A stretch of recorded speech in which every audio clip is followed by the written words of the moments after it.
का कंटिन्यूटी है, इसलिए जिसका लास्ट क्लास छूटा होगा उसको समझ में नहीं आएगा।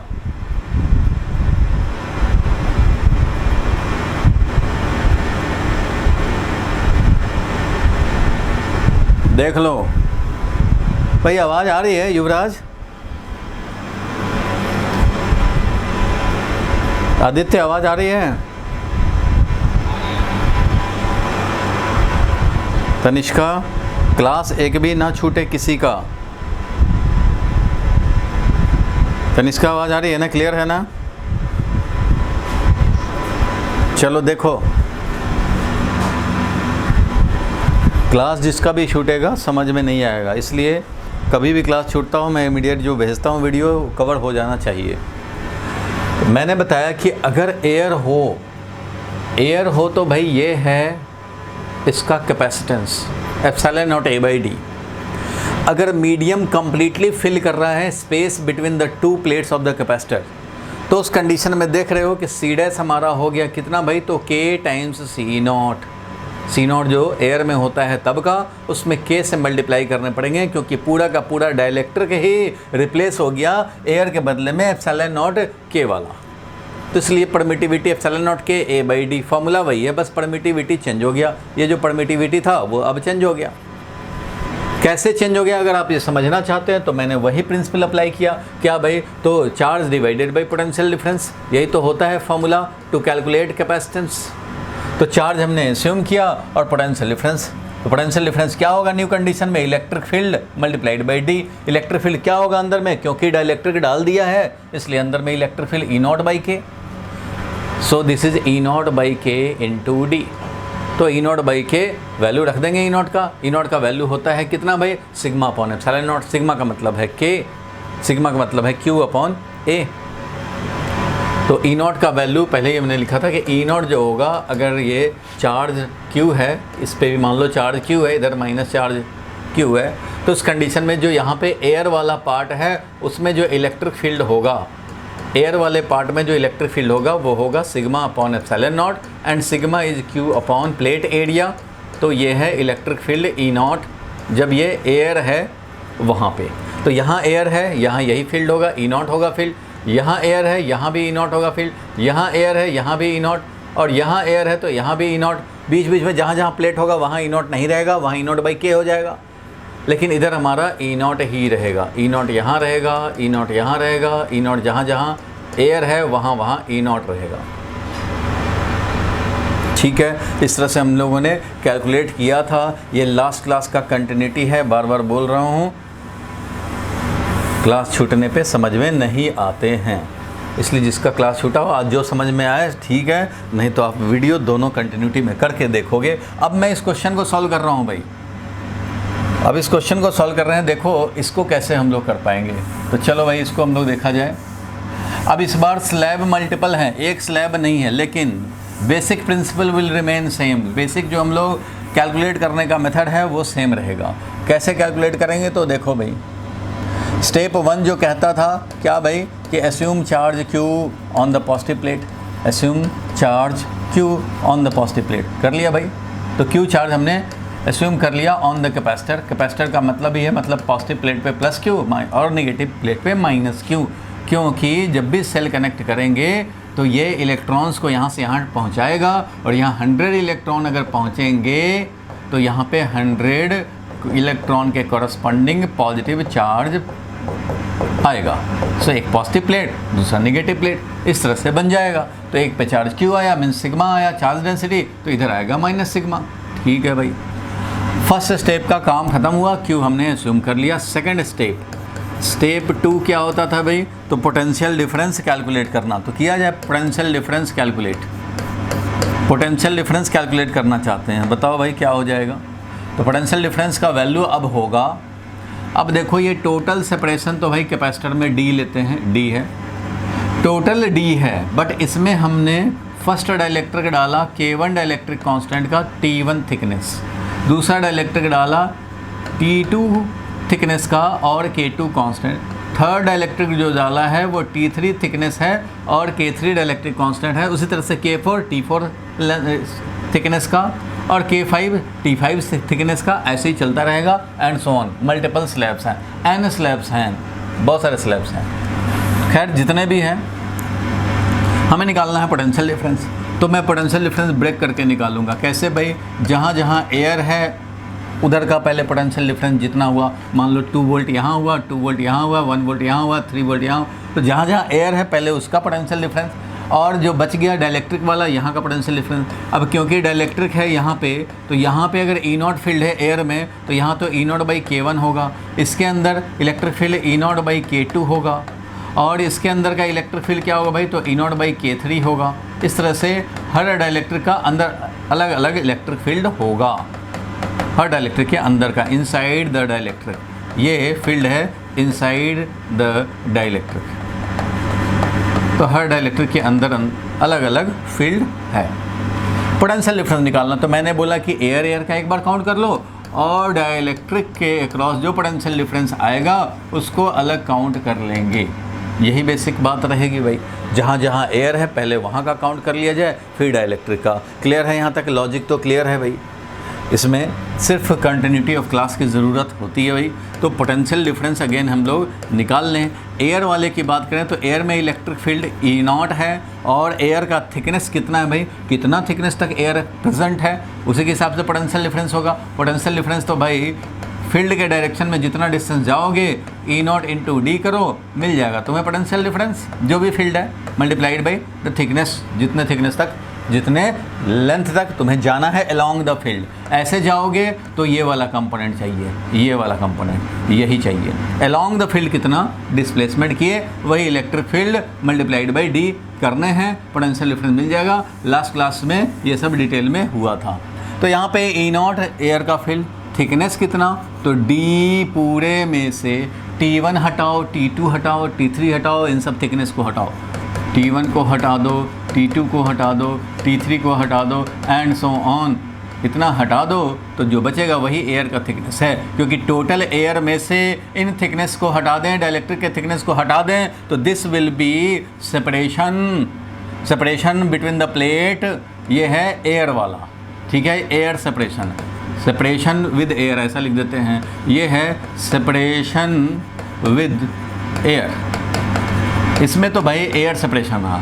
अब डाइलेक्ट्रिक वाले में क्या होगा भाई? ये तो एयर वाले का हो गया, तो डाइलेक्ट्रिक वाले में होगा, देखो फर्स्ट डाइलेक्ट्रिक के लिए पोटेंशियल डिफरेंस जो हो जाएगा वो E naught by K1 electric field multiplied by thickness, E naught by K1 multiplied by separation कितना है? T1 है। सिमिलरली दूसरे वाले स्लैब का हो जाएगा E naught by K2 multiplied by thickness T2 and so on dot dot dot. It means potential difference जो finally आया वो आ गया तुम्हारा ई नॉट एयर वाला, और D minus summation T. Summation T का मतलब हो गया कि जितने भी टी स्लैब्स हैं सबके थिकनेस को सम करके सब्ट्रैक्ट करने हैं इसमें से। तो E naught minus D, E naught into D minus summation T plus कितना भाई? तो ई नॉट कॉमन ले लें तो होगा T1 by K1 plus T2 by K2 plus T3 by K3, ऐसा होता जाएगा भाई, सारे लोग समझ रहे हैं, और K4 एंड सो ऑन, ऐसा चलता रहेगा।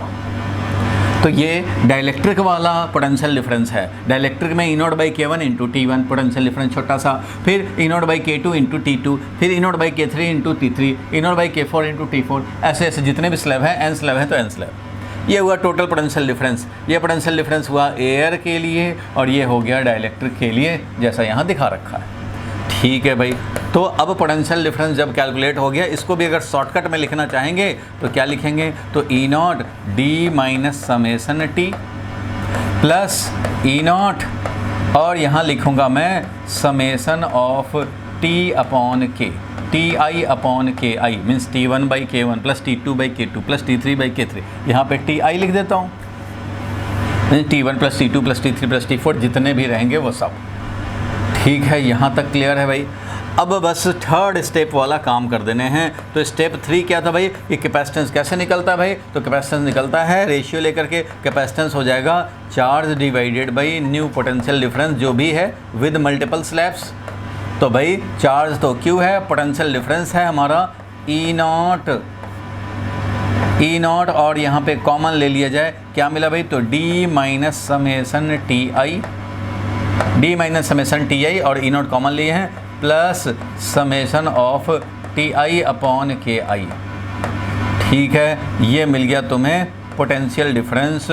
और E नॉट का वैल्यू अब रख दिया जाए भाई, E नॉट का वैल्यू रख दो तो हमारा काम हो जाएगा। कैसे भाई, तो ये Q एज इट इज रहने दें और E नॉट का वैल्यू सबको पता है, E नॉट का वैल्यू कितना होता है, Q upon A epsilon not. तो Q upon A epsilon not, ये हो गया E नॉट और इधर हो गया D माइनस समेसन TI और plus D minus summation TI plus क्या भाई, तो TI अपॉन KI का समेशन, ये भी है समेशन, ऐसे लिखेंगे।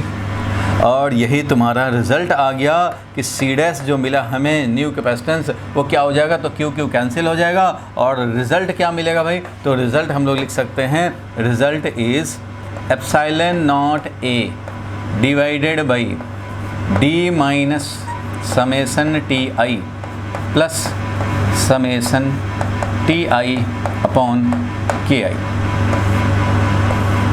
ये हो गया तुम्हारा capacitance in the new condition. और ये आता है 3 मार्क्स का क्वेश्चन, ये आता है 3 मार्क्स का क्वेश्चन। तो इस तरह से हम लोगों ने कैपेसिटेंस को कैलकुलेट कर लिया, ये बन गया फाइनली फॉर्मूला।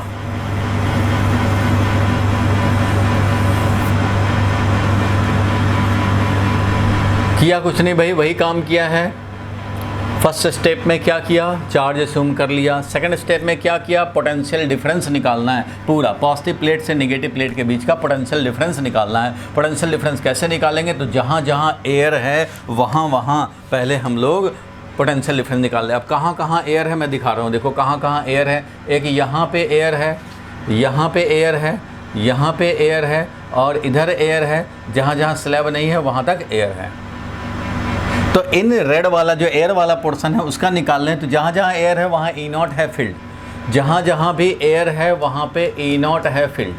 तो E नॉट इंटू ये वाला, E नॉट इंटू ये वाला, E नॉट इंटू ये वाला, E नॉट इंटू ये वाला, E नॉट इंटू ये वाला, सबको सम करोगे एयर वाला मिल जाएगा। That is E not into ये x1 है, ये x2 है, ये x3 है, x4 है, x5 है। तो E not into x1 plus E not into x2 plus E not into x3 plus E not into x4। तो भाई ये क्या हो जाएगा टोटल, तो ये हो जाएगा E नॉट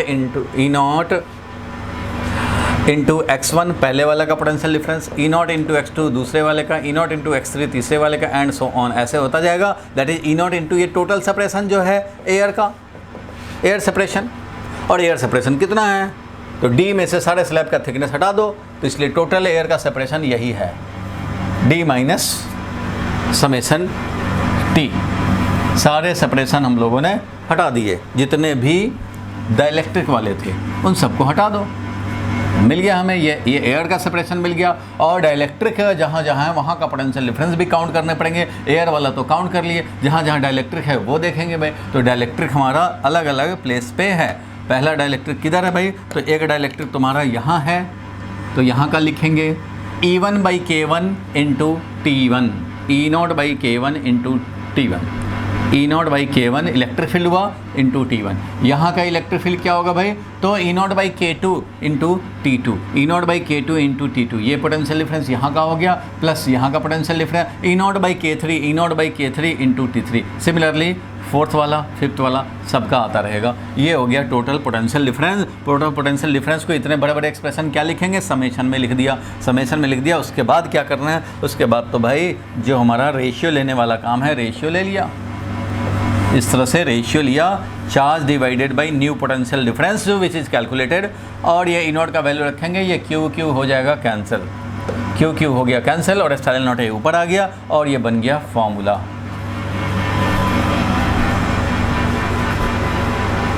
बोलो भाई क्लियर है यहाँ तक, इसको मैं हटा दूँ, ये तो समझाने के लिए बताया।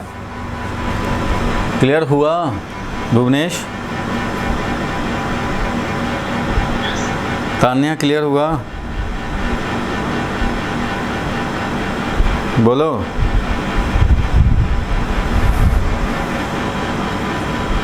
तरुण तरुण क्लियर है?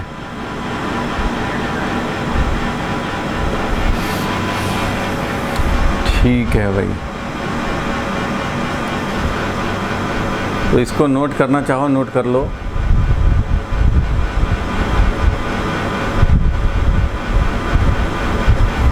बोलो युवराज, आगे बढ़ें?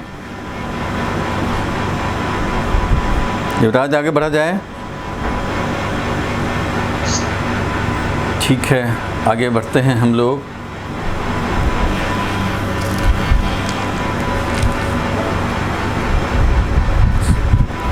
चलो नेक्स्ट देखते हैं हम लोग।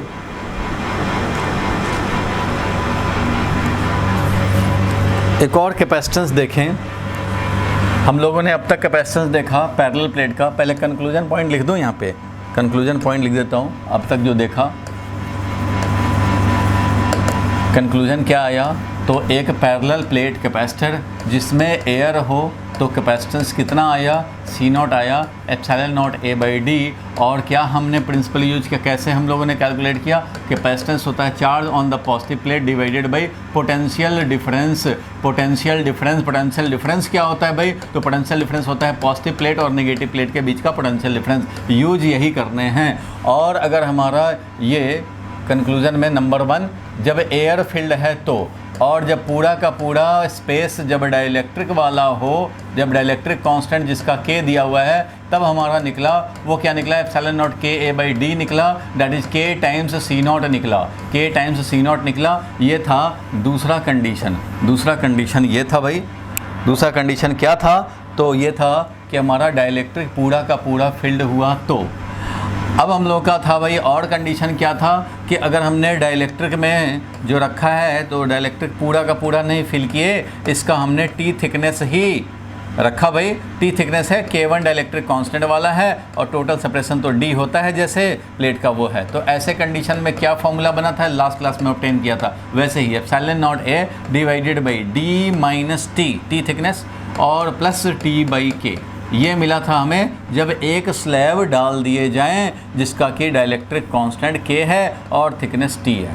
तो एक तो ये देखा हम लोगों ने, और क्या देखा भाई, तो और हम लोगों ने देखा अभी कि मल्टीपल स्लैब्स हो जाएं। जब हमने एक प्लेट लिया यहाँ, एक प्लेट लिया यहाँ और मल्टीपल स्लैब डाला, एक स्लैब ये डाला, दूसरा स्लैब ये डाला जो अभी अभी कैलकुलेट किया, तीसरा स्लैब भी डाल दिया, ये है कोई K1 वाला है, कोई K2 वाला है, कोई K3 वाला है, इस तरह से है। तो क्या मिला कैपेसिटेंस भाई, तो फॉर्मूला याद रख रहे हैं, न्यूमेरिकल आते हैं, epsilon naught A divided by यही वाला फॉर्मूला, बस समेशन लग जाएगा। जितने स्लैब हैं सबका थिकनेस और जितने स्लैब हैं सबके TI/KI, समेशन TI और प्लस समेशन TI/KI। ये मिला हमें कैपेसिटेंस। ठीक है, मल्टीपल स्लैब वाले के लिए ये मिल गया।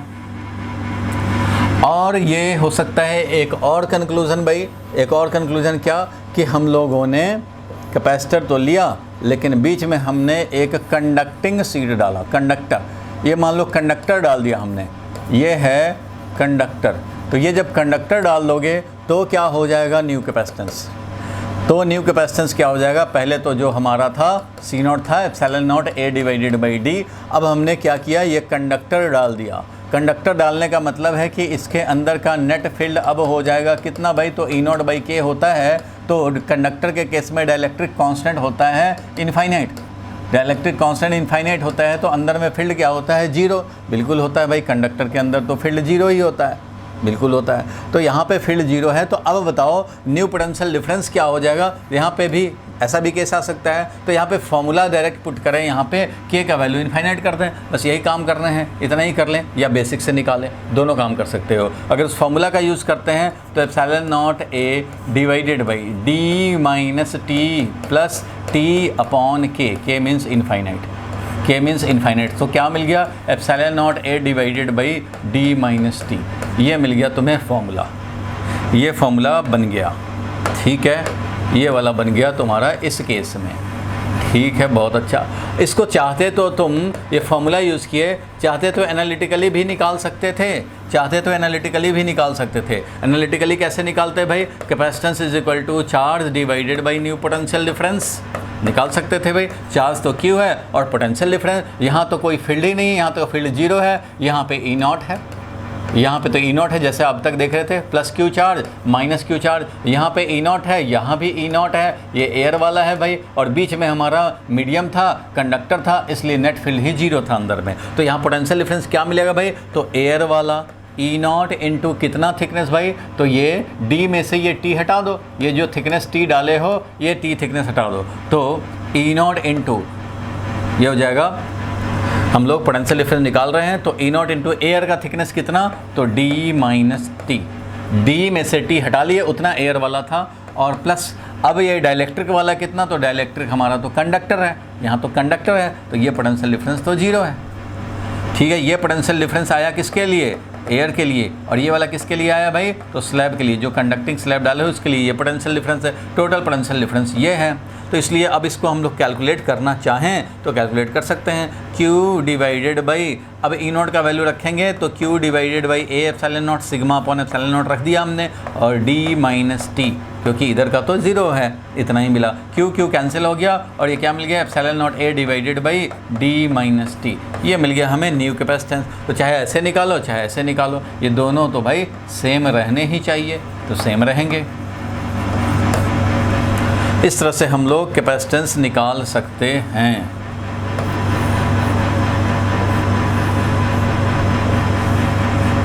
तो ये सारे कंक्लूजन के पॉइंट्स थे, कैपेसिटेंस के रिगार्डिंग कंक्लूजन वाले पॉइंट्स। अकेले है, एयर है, epsilon not a by D है, और सब में बेसिक प्रिंसिपल जो यूज़ हुआ है वो यही यूज हुआ है। कैलकुलेशन करने के लिए बेसिक स्टेप्स यही हैं, और ये कैसे फॉलो करते हैं, तो पहले क्यू हम लोग ले लेते हैं, positive charge on the one plate, positive plate पे, और उसका पोटेंशियल डिफरेंस निकालो, और पोटेंशियल डिफरेंस निकाल के रेशियो लो, बस यही काम करते हैं।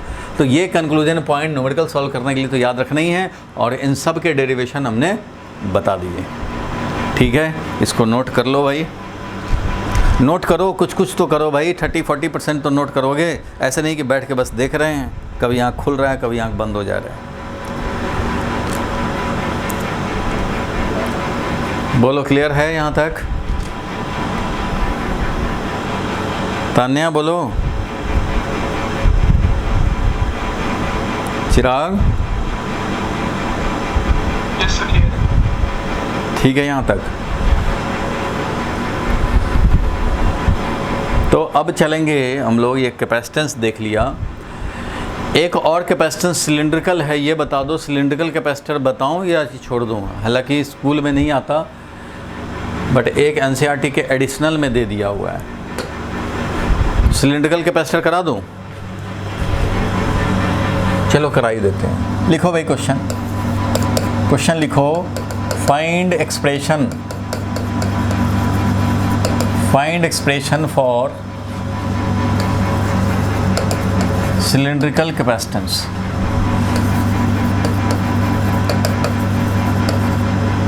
और ये कैपेसिटेंस का वैल्यू रिजल्ट बताया ही था तुम्हें, कितना होता है, तो 2 pi epsilon not L divided by log R2 upon R1 होता है। मतलब यही प्रूव कर रहे हैं, समझो ये रिजल्ट है विच इज़ टू ऑब्टेन, यही रिजल्ट है और इसको हमें ऑब्टेन करने हैं।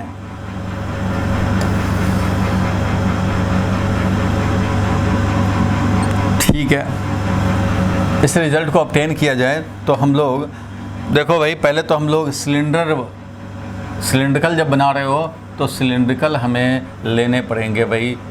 सिलिंड्रिकल कैपेसिटर बनाने हैं तो 2 सिलेंडर लेंगे, एक लार्जर क्रॉस सेक्शन का, एक स्मॉलर क्रॉस सेक्शन का। इस तरह से हम लोग 2 सिलेंडर ले लिए, एक सिलेंडर ये लिया और एक सिलेंडर ये वाला ले लिया। इस तरह से अब इस पे हम लोग चार्ज डालेंगे भाई। तो एक पे हमने पॉजिटिव चार्ज डाला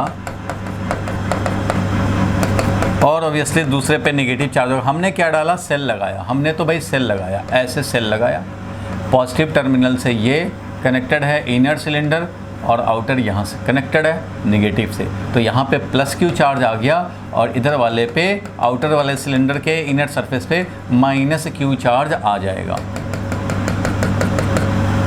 और ये in between the 2 cylinder there will exist electric field. Electric field यहाँ पे पॉजिटिव से निकलेगा और नेगेटिव पे जा कर के टर्मिनेट होगा। इस तरह से इलेक्ट्रिक फील्ड हमारा दोनों सिलेंडर के बीच में इलेक्ट्रिक फील्ड प्रेजेंट है। दोनों सिलेंडर के बीच में इलेक्ट्रिक फील्ड हमें प्रेजेंट है। अब करना क्या है, वही काम करने हैं। कैपेसिटेंस निकालने के लिए चार्ज असुम कर ही चुके हो, फर्स्ट स्टेप हो चुका है, सेकंड स्टेप निकालो और काम कर दो, मिल जाएगा तुम्हें ये वाला रिजल्ट। कैसे?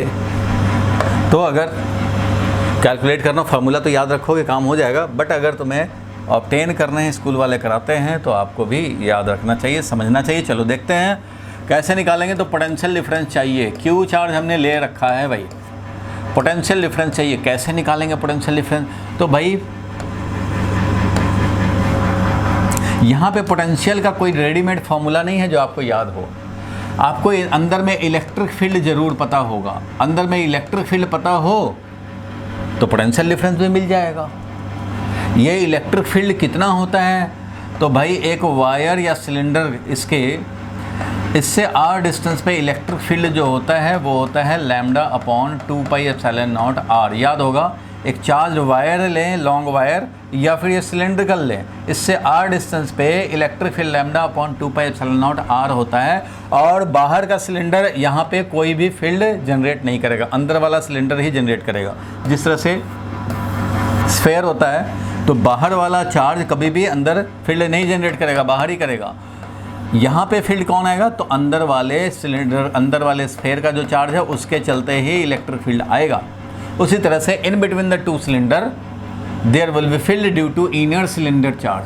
इनर सिलेंड्रिकल चार्ज है, इसका जो फील्ड होगा वही हमारा फील्ड अंदर में देगा। इसलिए अगर हमने L लेंथ का सिलेंडर लिया है ये, तो L लेंथ का सिलेंडर हो और ये मान लो लैम्डा इस पे है चार्ज पर यूनिट लेंथ, तो इनर सिलेंडर के यूनिट लेंथ में अगर Q चार्ज है तो आउटर सिलेंडर के भी यूनिट लेंथ में -Q चार्ज है। अगर Q डैश है तो इधर -Q डैश है। तो इक्वल एंड अपोजिट चार्ज है भाई, इक्वल है और इधर अपोजिट है। इस तरह से है चार्ज। तो मैं यहाँ पे लिख सकता हूँ electric field just like wire वाला ही इलेक्ट्रिक फील्ड हम लोग, या सिलेंडर के लिए भी हम लोगों ने इलेक्ट्रिक फील्ड निकाला था भाई गॉस लॉ यूज़ करके। तो इलेक्ट्रिक फील्ड तो ये आता है, सबको याद होना चाहिए। ये तो रिजल्ट है, result of electric field due to wire, charge wire जो लॉन्ग वायर होता है, और सिलेंड्रिकल चार्ज सिलेंडर, उसके लिए भी यही होता है इलेक्ट्रिक फील्ड। तो यही यूज़ करने हैं। देखो मैं बता दे रहा हूँ, समझ गया? ठीक है, नहीं समझे तो भी ये आने वाला नहीं है डेरिवेशन, क्योंकि ये आपके सिलेबस में लिखा हुआ है स्फेरिकल और पैरेलल प्लेट ही मेनली। फिर भी मैं बता रहा हूँ क्योंकि एनसीईआरटी में अगर 32 नंबर क्वेश्चन देखो तो तुम्हें 32 या 33 नंबर तो ये मिल जाएगा सिलेंड्रिकल कैपेसिटर वो निकालना। तो यहाँ पे मैं निकाल दे रहा हूँ। पोटेंशियल डिफरेंस कैसे निकालेंगे? तो पोटेंशियल डिफरेंस निकालेंगे हम लोग E.dr से, क्योंकि पोटेंशियल डिफरेंस फील्ड पता है तो उससे पोटेंशियल निकालना है, तो यही तो यूज़ करने पड़ेंगे। तो पोटेंशियल डिफरेंस होता है -E.dr। रिलेशन तो तुम्हें पता ही है, dV होता है -E.dr। dV is equal to -E.dr। ये रिलेशन तो सब लोग जानते हैं भाई, relation between field and potential, ये जानते हैं। अब ये दोनों साइड समझो, इंटीग्रेट किया, dV को इंटीग्रेट किया तो डेल्टा भी बन गया, और इधर इंटीग्रेट किया तो ये है। इसको हम लोग अप्लाई करने जा रहे हैं अप्लाई कर रहे हैं। और मूवमेंट किधर कर रहे हैं? मूवमेंट फ्रॉम, हम लोग मूव करते हैं। चलो कहाँ से कहाँ मूव करें? तो ये A पॉइंट इनर सिलेंडर से चलते हैं B पॉइंट पे, यहाँ B पॉइंट पे चलते हैं। इस तरह से मोशन कर रहे हैं, यहाँ से यहाँ जाते हैं, इनर सिलेंडर के सरफेस से चींटी बन के निकले और आउटर सिलेंडर पे चले गए। तो हम लोग निकालना चाहते हैं for movement from A to B, that is inner cylinder to outer cylinder. कोई कन्फ्यूज़न? हम लोग एक जगह से दूसरे जगह जा रहे हैं और ये फॉर्मूला अप्लाई करेंगे, E.dr निकालते चलेंगे और A से B पहुंच जाएंगे, हमें पोटेंशियल डिफरेंस मिल जाएगा। Relation between field and potential बड़े आराम से 2 क्लास लगे थे इसमें, relation between field and potential और उसके न्यूमेरिकल करने में। तो भाई इस सब बातों का ध्यान रखो। खाली पोटेंशियल में ही 4-5 क्लास हमने लिया, ऐसे तो एक क्लास में भी ख़त्म किया जा सकता था, लेकिन डिटेल में आप समझें बात को। पोटेंशियल डिफरेंस कितना आ गया भाई, तो माइनस इलेक्ट्रिक फील्ड का value lambda upon 2 pi epsilon not r. यहाँ से मान लो हमने इसका रेडियस मान लो r1 ले लेते हैं, बाहर वाले का रेडियस मान लो r2 ले लेते हैं, और बीच में जहाँ पे हम लोग फील्ड अभी देख रहे हैं फ़िलहाल के लिए, उसका हम लोग वैल्यू x भी ले सकते हैं या r ले सकते हैं। चलो x ही ले देता हूँ तुम्हारे लिए। x पे हमने फील्ड, तो यहाँ पे चल रहे हैं भाई, इलेक्ट्रिक फील्ड मिला इस डायरेक्शन में, उधर ही dx कर रहे हैं या dr कर रहे हैं। अगर x लिए हो तो dx करो। x से हम लोग मूव कर रहे हैं इनर सिलेंडर से आउटर सिलेंडर की तरफ, तो यहाँ पे dx डिस्प्लेसमेंट कर रहे हैं, इनर से आउटर की तरफ जा रहे हैं। तो अगर x डिस्टेंस पे देख रहे हो तो यहाँ पे लिखोगे लैम्डा अपॉन 2 पाई x dx, लिमिट डालेंगे, यहाँ से यहाँ तक जा रहे हैं, मीन्स r1 से r2 लिमिट डालेंगे, ये है value.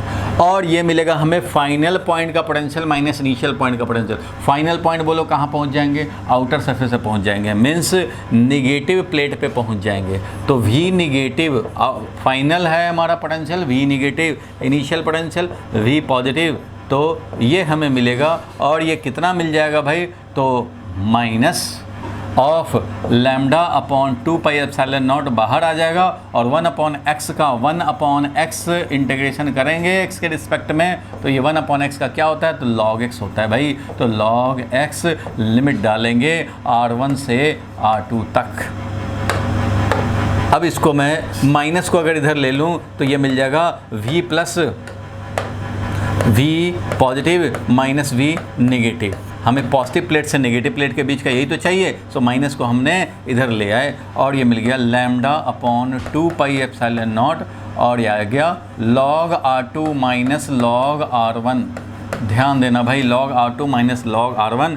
So potential difference finally obtain हो गया हमें पॉजिटिव प्लेट और नेगेटिव प्लेट के बीच में, और वो मिल गया lambda upon 2 pi epsilon not log r2 minus log r1 that is log r2 upon r1। ये मिल गया हमें potential difference. Step number 2 finish. Step number 3 क्या था भाई, रेशियो निकालो और कैपेसिटेंस पाओ। तो charge divided by potential difference लिखेंगे। चार्ज का वैल्यू q तो था ही, और इसका पोटेंशियल डिफरेंस जो आपने ऑब्टेन किया कितना, तो चार्ज का वैल्यू पहले लिखें। तो अगर चार्ज यहाँ पे q है तो वो लैम्डा इंटू एल है। चार्ज q कितना है भाई, माइनस q इधर प्लस q, तो q का वैल्यू होगा, चार्ज पर यूनिट लेंथ अगर लैम्डा है और टोटल l लेंथ है तो लैम्डा इंटू एल लिख सकते हैं। यहाँ पे charge will be lambda into L is the length of the cylindrical capacitor.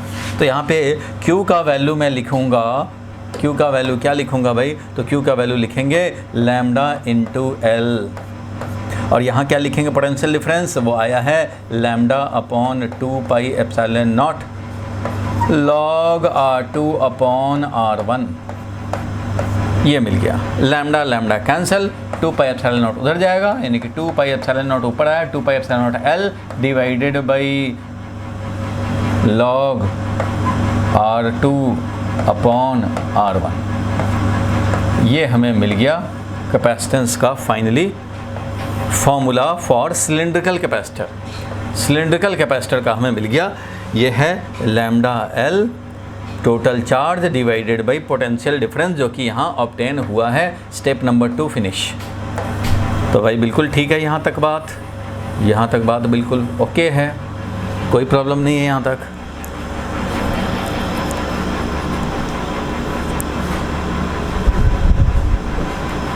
बोलो भाई क्लियर है यहाँ तक, युवराज?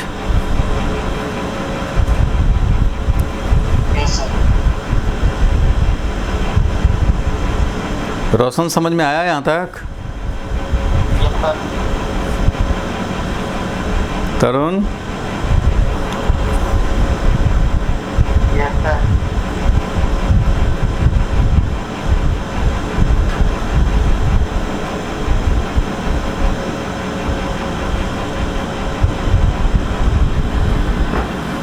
चलो तो इसको नोट करना चाहें नोट करो।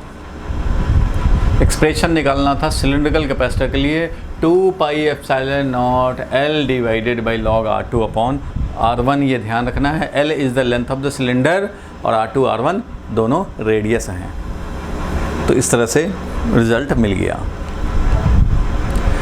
ठीक है, नेक्स्ट पॉइंट पे चलते हैं भाई। तो नेक्स्ट पॉइंट आ गया, लिखो, ये वेरी वेरी इंपॉर्टेंट, स्कूल के लिए बहुत ज़्यादा इंपॉर्टेंट है। वो क्या है भाई? तो ये निकालना एनर्जी स्टोर्ड, इसके बेसिस पे हम लोग बहुत काम करते हैं। तो यहाँ पे फ़िलहाल निकालो, लिखेंगे energy stored in a capacitor, find energy stored in A charge capacitor. कोई कैपेसिटर को चार्ज करेंगे भाई, तो तुम्हें पता ही है कैपेसिटर तो होता ही है for storing charge and hence electrical energy.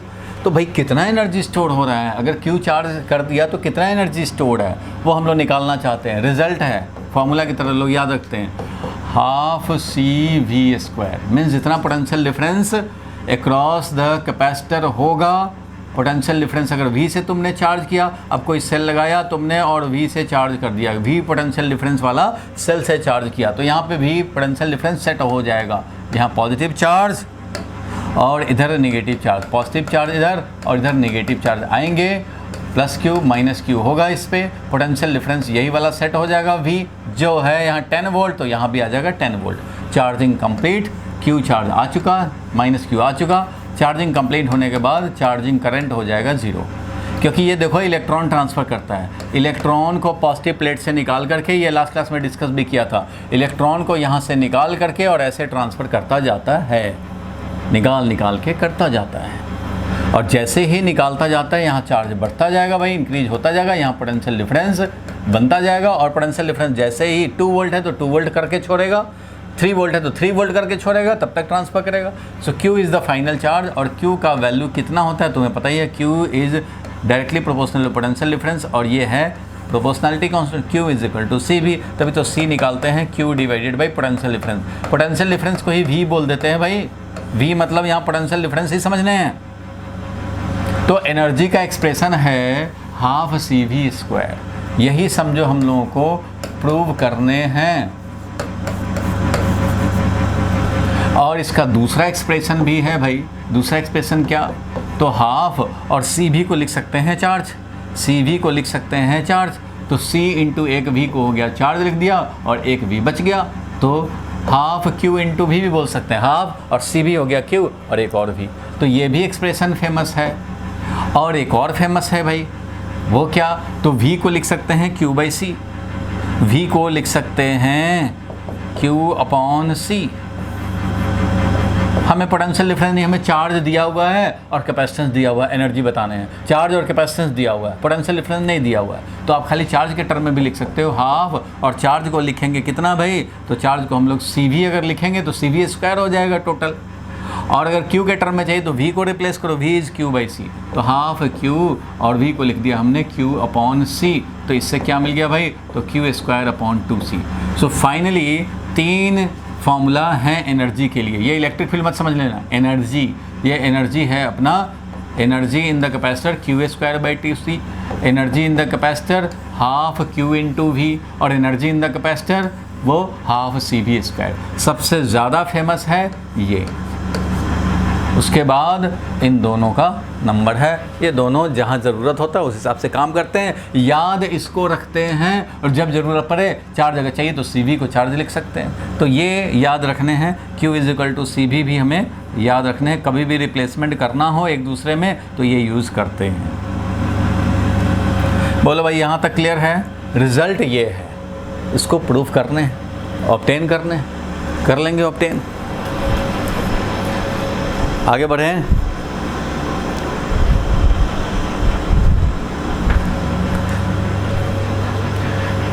बोलो भाई भुवनेश, आगे बढ़ें।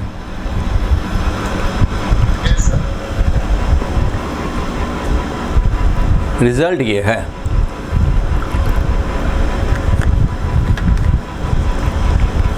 बहुत इंपॉर्टेंट क्वेश्चन 3 मार्क्स का डेरिवेशन है, और इसमें एक क्लू पॉइंट है।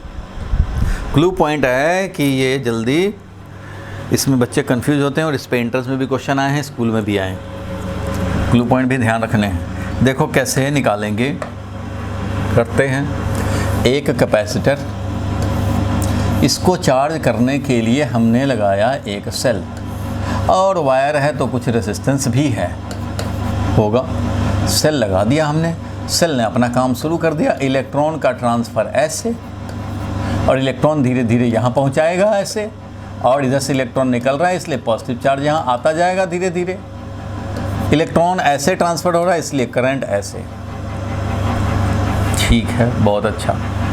अब देखो ड्यूरिंग चार्जिंग धीरे धीरे इस पे चार्ज बढ़ता जा रहा है। ये क्यू चार्ज है किसी मोमेंट पे, यहाँ माइनस क्यू चार्ज है। सडनली तो कैपिटल क्यू नहीं हो जाएगा। Capital Q is the final charge.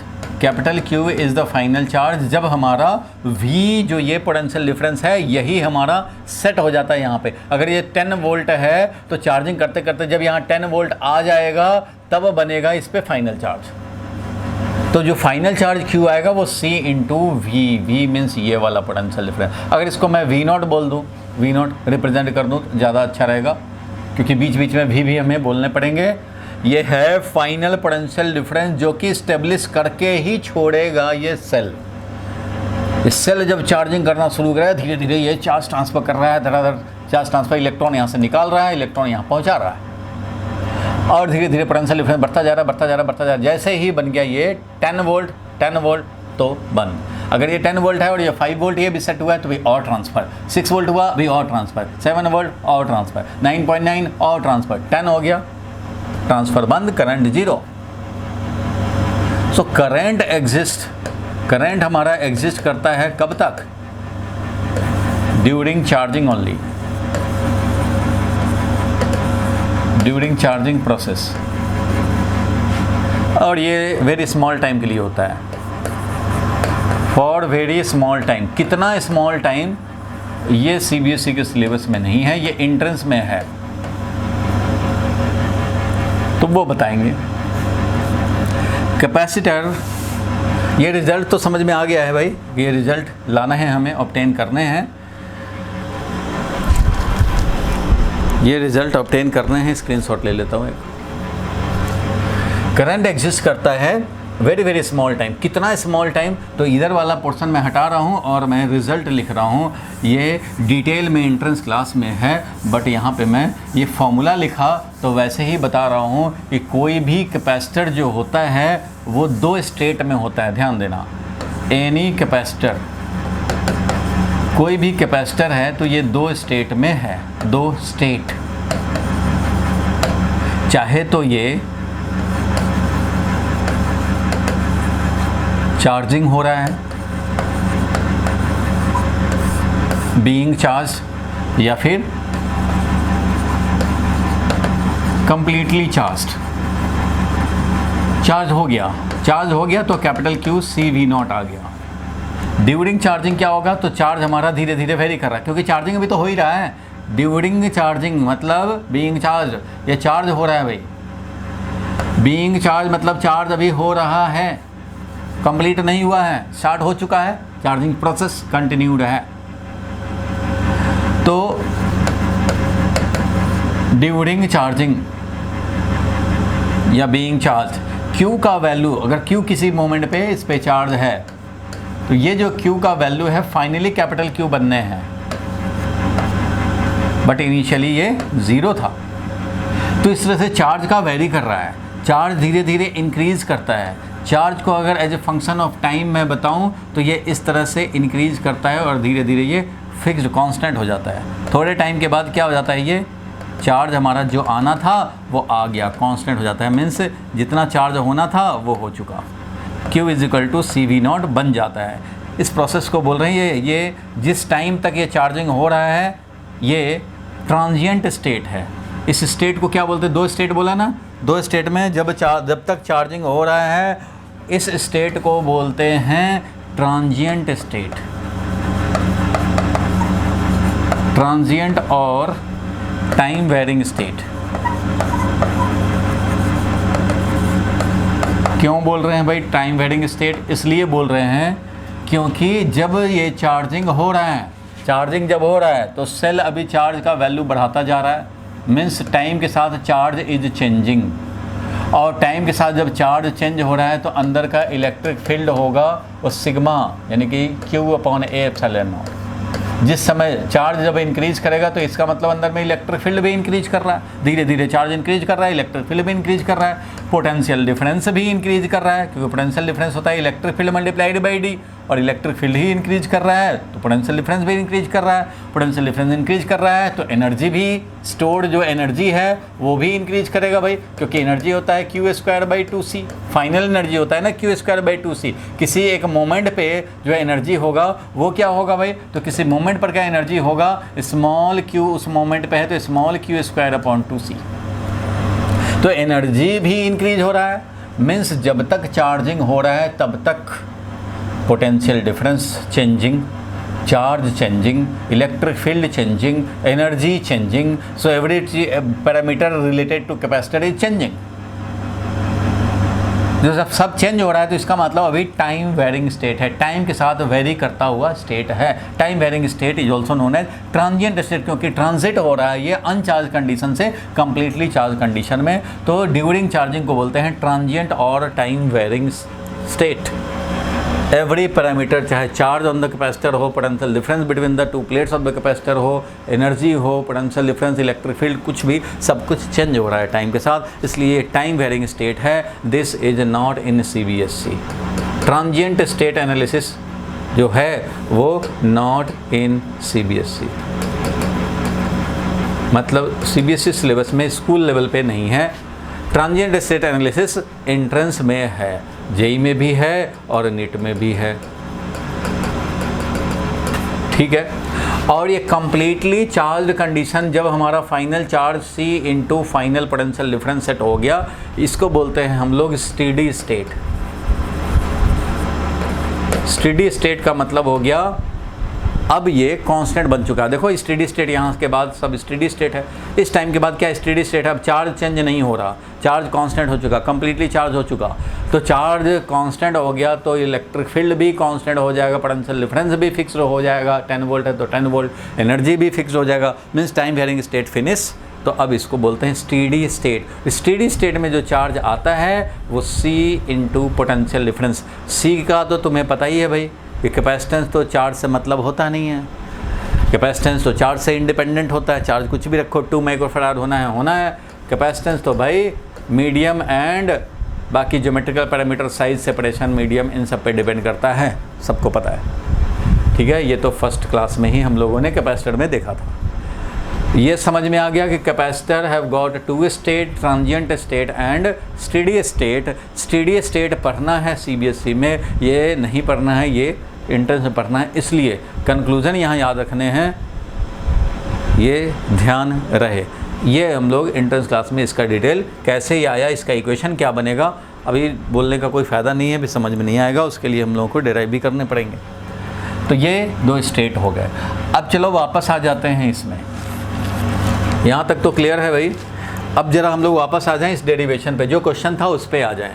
ये तो क्लियर है सबको, थोड़े टाइम तक जब भी कैपेसिटर का सर्किट कंप्लीट करते हैं चार्जिंग करने के लिए, तो थोड़े टाइम तक इसकी चार्जिंग होगी, 1 सेकंड, 2 सेकंड, 10 सेकंड, जितने भी होने हैं, उस स्टेट को ट्रांजिएंट स्टेट बोला, बीइंग चार्ज वाला स्टेट, ड्यूरिंग चार्जिंग वाला स्टेट। जब कंप्लीटली चार्ज हो गया तो करंट यहाँ पे during charging current is not equal to 0, लेकिन कंप्लीटली चार्ज हो गया तो करंट हो गया 0। अब कोई ट्रांसफ़र हो ही नहीं रहा, क्योंकि चार्ज इसको होना नहीं है, अब चार्ज बढ़ना नहीं है, तो इसलिए करंट भी वैल्यू 0 हो जाता है। स्टेडी स्टेट करंट 0, इसलिए जिस ब्रांच में कैपेसिटर है स्टेडी स्टेट आ चुका, Q- आ चुका, तो यहाँ का करंट है 0।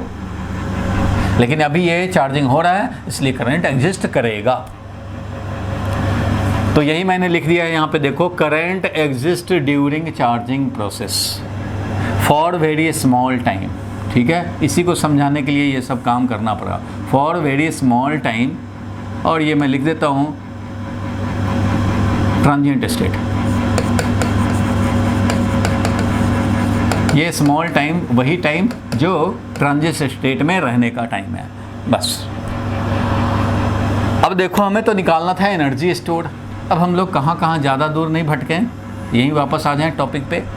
तो एनर्जी स्टोर्ड निकालना था, तो एनर्जी स्टोर्ड क्या होगा, तो भाई देखो energy stored in capacitor is the work done. भाई वर्क कर रहे हैं चार्जिंग करने में, work done by the cell, work done by the cell in transferring charge. Charge को ट्रांसफ़र करता जा रहा है और चार्जिंग हो रहा है। Transferring charge across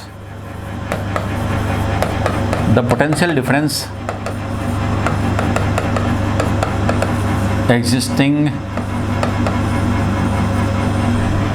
across the capacitor.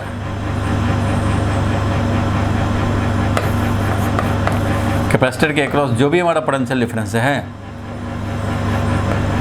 उस पोटेंशियल डिफरेंस के अक्रॉस चार्ज ट्रांसफ़र करने में जो वर्क करना पड़ रहा है, यही हमारा स्टोर होगा। भाई देखो यहाँ पोटेंशियल डिफरेंस है कुछ, मान लो 2 वोल्ट है, फिर भी इसने इधर से चार्ज ट्रांसफ़र किया DQ, और DQ चार्ज ट्रांसफ़र करके यहाँ पहुँचाया, बढ़ गया और चार्ज, फिर DQ और ट्रांसफ़र कर रहे हैं। DQ निकाल के समझो, इलेक्ट्रॉन ऐसे जा रहा है, मीन्स इक्विवेलेंटली समझे कि DQ ऐसे जा रहा है, DQ इस तरह से जा रहा है, DQ यहाँ पे ट्रांसफ़र हो रहा है, DQ जा करके इस पे स्टोर होता जा रहा है, DQ ट्रांसफ़र कर रहा है। भाई यहाँ पोटेंशियल डिफरेंस 2 वोल्ट है, फिर भी सेल बोल रहा है नहीं जाओ भाई, ये पोटेंशियल डिफरेंस 2 वोल्ट है, नहीं फिर भी जाओ, तो ये वर्क करेगा भाई। एक DQ जो कि कुछ पोटेंशियल डिफरेंस, जो भी उस समय पोटेंशियल डिफरेंस था T टाइम पे, मान लो VT था पोटेंशियल डिफरेंस, तो भाई ये VT जो 2 वोल्ट है उसके अक्रॉस भी सेल भेज रहा है, तो वर्क कर रहा है। Charge when transferred across some potential difference, तो वर्क डन होता है charge multiplied by potential difference. तो ये जो DW वर्क कर रहा है सेल इस पोटेंशियल डिफरेंस के अक्रॉस चार्ज ट्रांसफ़र करने में, वो ये है छोटा सा वर्क डन। अब फिर नेक्स्ट DQ भेजेगा, उस समय 3 वोल्ट हो चुका है, तो ठीक है भाई DQ into 3 volt work done हो जाएगा। यहाँ से यहाँ ले जाने में 3 वोल्ट है, ये 3 वोल्ट, तो ये 3 वोल्ट है, तो 3 वोल्ट के अक्रॉस ट्रांसफ़र कर रहे हो तो DQ इंटू 3 वोल्ट, फिर DQ into 4 volt, DQ into 5 volt, DQ into 6 volt, हर बार DQ ले जा रहे हैं। जब जितना पोटेंशियल डिफरेंस है उसके अक्रॉस का वर्क डन हमें निकालना होगा। ये वेरिंग पोटेंशियल डिफरेंस है। ये जो पोटेंशियल डिफरेंस जो तुम्हें दिखा रहे हैं, ये 0 था स्टार्टिंग में, और फाइनली इसको V0 बनने हैं, फाइनली इसको V0 बनने हैं, क्योंकि पोटेंशियल डिफरेंस फाइनली सेट होगा V0 पे। तो मैं इसको कहीं और लिख देता हूँ, जो हमारा पोटेंशियल डिफरेंस किसी टाइम पे डेल्टा VT है, डेल्टा VT अगर है, थोड़ा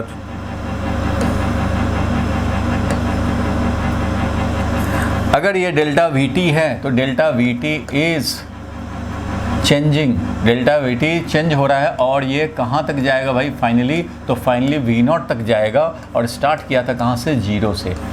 ये है इसका लिमिट, और स्मॉल q का लिमिट था 0 से कैपिटल Q तक, और कैपिटल Q क्या है भाई, तो कैपिटल Q है यहाँ पे C इंटू V0। ये सब पता होना चाहिए। सो वर्क डन तो ये सेल ने किया इतना, अब ऐसा ही वर्क डन जितना होता जाएगा वही स्टोर होता जाएगा एनर्जी में। तो हम लोग निकाल सकते हैं कि एनर्जी स्टोर्ड कितना हुआ, एनर्जी स्टोर्ड कितना हुआ, तो energy stored is equal to total work done by the cell. Cell ने जो वर्क किया टोटल, वही जो कि potential difference across the capacitor जो एग्जिस्ट कर रहा है उसके अगेंस्ट आप ले जा रहे हो, तो ये करने पड़ेंगे। It means DQ charge transfer बार बार करते जा रहे हो। उस समय कितना पोटेंशियल डिफरेंस था, तो मान लो उस समय पोटेंशियल डिफरेंस किसी time T, arbitrary time T पे, उस समय अगर Q चार्ज था तो Q डिवाइडेड बाई C था पोटेंशियल डिफरेंस, क्योंकि पोटेंशियल डिफरेंस तो यही होता है भाई, Q is equal to CV, Q is equal to CV, तो V कितना होगा उस समय पोटेंशियल डिफरेंस, तो Q अपॉन C, तो जिस समय का पोटेंशियल डिफरेंस चाहिए उस समय का चार्ज डिवाइडेड बाई C। तो मैं यहाँ लिखूँगा कि DQ चार्ज ट्रांसफ़र हो रहा है और Q चार्ज किसी टाइम पे था, तो Q divided by C। This is the potential difference, और Q का लिमिट हमें पता है कि 0 से कहाँ ले जाना है भाई, तो 0 से कैपिटल Q तक। यही हो गया total work done by the cell in transferring charge across the existing potential difference for the capacitor. तो ये है एग्जिस्टिंग पोटेंशियल डिफरेंस किसी आर्बिट्ररी टाइम T पे। स्टार्टिंग में जब DQ गया होगा तो Q पहले से नहीं था, तो 0 था, तो पोटेंशियल डिफरेंस 0 था। फर्स्ट DQ ले जाने का 0 work done, DQ into no potential difference. Second ले गए तो भाई पहले से कुछ है चार्ज, तो कुछ आएगा पोटेंशियल। जैसे जैसे Q बढ़ता जा रहा है वैसे वैसे पोटेंशियल डिफरेंस बढ़ता जा रहा है, अब डी क्यू इंटू 2 वोल्ट कर रहे हो, फिर डी क्यू इंटू 3 वोल्ट भी होगा, डी क्यू इंटू 4 वोल्ट भी होगा। क्यों भाई? क्योंकि ये क्यू बढ़ता जा रहा है, पोटेंशियल डिफरेंस भी बढ़ता जा रहा है। अब बस इसी को इवेलुएट कर देना, समझने का ही जो चक्कर था, इवेलुएट करना तो वेरी सिंपल। 1/c कांस्टेंट बाहर निकाला और बच गया Q D Q, Q D Q. तो ये क्या मिल जाएगा? क्यू डी क्यू हो गया Q square by 2c, Q D Q हो गया Q square by 2, Q D Q is Q square by 2 और लिमिट डालेंगे 0 से कैपिटल क्यू, इसलिए फाइनली जो आ गया ये आ गया, वो आया क्यू स्क्वायर अपॉन 2c। और क्यू स्क्वायर अपॉन 2c है, इसी क्यू को हम लोग सी वी लिख सकते हैं, सी वी नॉट लिख सकते हैं, सी वी कैपिटल क्यू को सी वी नॉट लिख सकते हैं, डिवाइडेड बाई 2c है।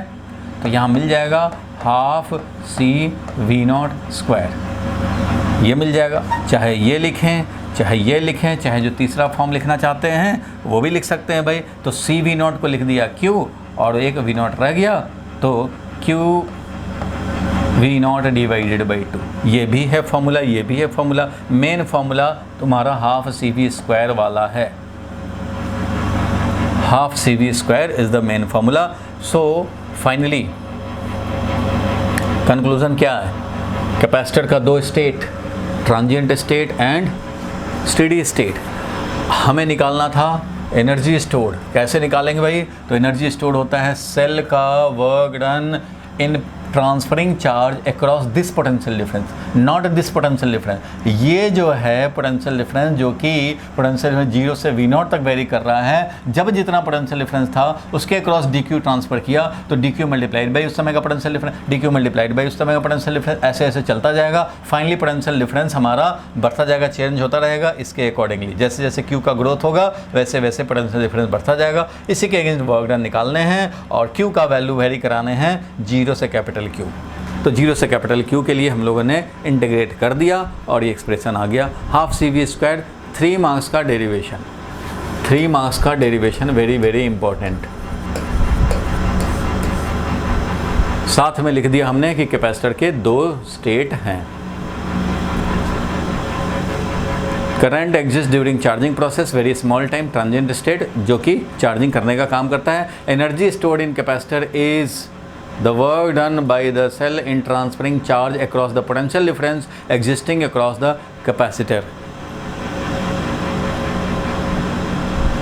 ठीक है, ऐसे हम लोगों ने पहले dW निकाला और फिर धीरे धीरे धीरे धीरे इंटीग्रेट करके टोटल सम कर दिया हमने कि भाई एक बार DQ ले गए तो 0.2 जूल, एक दूसरा DQ ले गए 0.3 जूल, ऐसे ऐसे सारे वर्क डन को ऐड करने होंगे। Total work done is the energy stored inside the capacitor.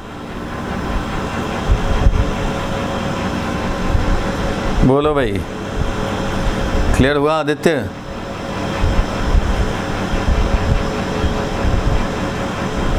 बोलो कहाँ डाउट है? चिराग कहाँ पे डाउट है भाई?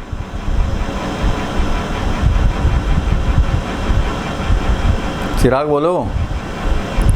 रिया डाउट है?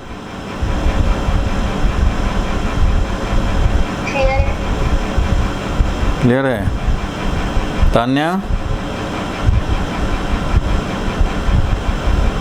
Yes sir. कोई कंफ्यूजन है तो बता दो।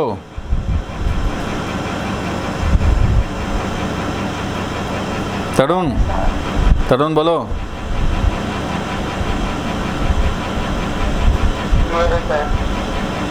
कोई कंफ्यूजन ही नहीं हो रहा है? टेस्ट होने वाला है भाई अगले वीक, इसको जस्ट ख़त्म करेंगे, 1-2 क्लास और लगेगा अभी और टेस्ट आ जाएगा। चलो तो आगे बढ़ें।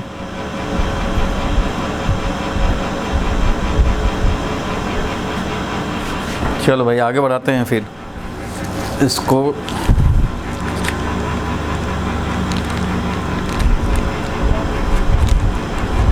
कहीं कन्फ्यूज़न है तो पूछ लो, नहीं तो मैं टॉपिक आगे बढ़ा रहा हूँ। अब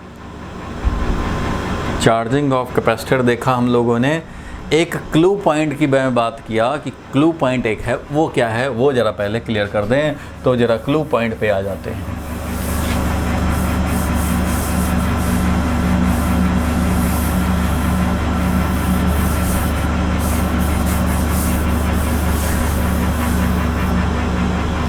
देखो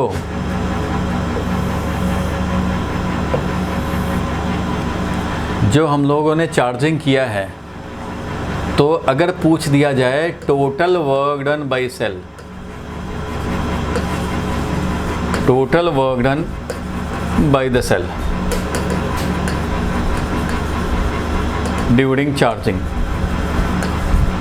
चार्जिंग में टोटल वर्क डन कितना होगा, work done by the cell, total work by cell कितना होगा। तो सेल क्या कर रहा है, DQ को V0 के अक्रॉस ट्रांसफ़र करा के उधर धक्का मार दिया, DQ को V0 से ट्रांसफ़र किया, DQ को V0 से हर बार इसका लिए तो 10 वोल्ट ही था भाई, 10 वोल्ट का अगर सेल है तो हर बार ये DQ को 10 वोल्ट ट्रांसफ़र करेगा। ये बात अलग है कि यहाँ पे ध्यान देना, अभी किरचॉफ्स लॉ पढ़े नहीं हो, करंट इलेक्ट्रिसिटी नहीं पढ़े हो, इसलिए थोड़ा परेशानी हो सकता है समझने में, लेकिन इतना तो समझते ही हो 10th के बेसिस पे कि ये अगर 10 वोल्ट है पोटेंशियल डिफरेंस और किसी मोमेंट पे यहाँ पे 4 वोल्ट है, तो ये वाला 6 वोल्ट है। बोलो ये समझते हो भाई। ये अगर कैपेसिटर के अक्रॉस किसी मोमेंट पे अगर 4 वोल्ट है, तो इस समय रेजिस्टेंस के अक्रॉस 6 वोल्ट है। दोनों का सम हमारा यहाँ का पोटेंशियल डिफरेंस ये 10 वोल्ट है, इसका मतलब यही 10 वोल्ट कुछ यहाँ है कुछ यहाँ है। मान लो ये 10 वोल्ट है, इधर 0 वोल्ट है, इधर 10 इधर 0, तो ये भाई पूरा का पूरा ये 10 वोल्ट है। और ये मान लो अगर 6 वोल्ट पे है तो यहाँ 4 वोल्ट हो गया और यहाँ 6 का डिफरेंस हो गया। Means this potential difference will be distributed, some potential difference across this and some across this. ये समझते हो बात? चलो नहीं समझते हो, मान लिया नहीं समझते हो। एक सेल है, 2 रेसिस्टेंस हैं, ये है 10 वोल्ट का सेल और ये है 2 ओम, ये है 3 ओम। तो कम से कम 10th के बेसिस पे बता सकते हैं कि करंट कितना होगा। तो करंट का वैल्यू हो गया टोटल सेल का value divided by total resistance. तुम्हें पता है दोनों सीरीज में हैं, इसलिए 10 वोल्ट डिवाइडेड बाई सीरीज में है 5 ओम हो गए, 2 और 3, 2 एम्पियर का करंट हुआ। ये पता है? बोलो भाई, ये इतना क्लियर है कम से कम 10th वाला बात?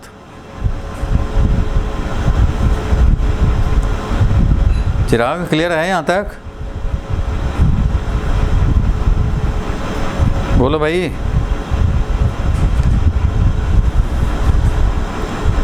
युवराज, अरे इतना जानते हो? इतना देर बाद बोलता है भाई। ठीक है, ये भी पता है कि पोटेंशियल डिफरेंस होता है IR, इसके क्रॉस पोटेंशियल डिफरेंस कितना होता है IR, V = IR, ये भी पता है। चलो, तो ये जो है I का वैल्यू मिल चुका है हमें 2 एम्पियर। तो बताओ इसके क्रॉस पोटेंशियल डिफरेंस कितना हुआ? तो 2 IR लिखेंगे, 2 × R, R है 2, तो ये 4 वोल्ट हो गया ना। V = IR, यहाँ पे I है 2 और रेसिस्टेंस भी है 2 ओम, तो यहाँ का हो गया 4 वोल्ट। यहाँ पे कितना हो जाएगा? तो I × R, R का वैल्यू 3 ओम है, तो यहाँ पे हो जाएगा 6 वोल्ट, यहाँ पे हो जाएगा 6 वोल्ट ड्रॉप, यहाँ का 6 वोल्ट, यही 4 वोल्ट प्लस 6 वोल्ट, यही तो है 10 वोल्ट, होता ही है। चलो, ये आएगा करंट इलेक्ट्रिसिटी में। आप सोचेंगे अभी क्यों इतना डिस्कस कर रहे हैं, तो ये समझाने के लिए ज़रूरी है भाई। अभी वाला बात, क्वेश्चन आता है क्लू पॉइंट कि total work done by the cell कितना है। अगर हमने Q चार्जिंग कर दिया, Q चार्ज से कैपेसिटर को चार्ज कर दिया, तो total work done by the cell कितना होगा? तो जितना चार्ज से तुमने चार्जिंग किया है ना, वो टोटल चार्ज ये अपना 10 वोल्ट के अक्रॉस ट्रांसफ़र किया था। इसका मतलब टोटल वर्क डन हमारा ये है, सेल का टोटल वर्क डन ये है। टोटल Q चार्ज को ये V0 पोटेंशियल डिफरेंस से हर बार ट्रांसफ़र किया है।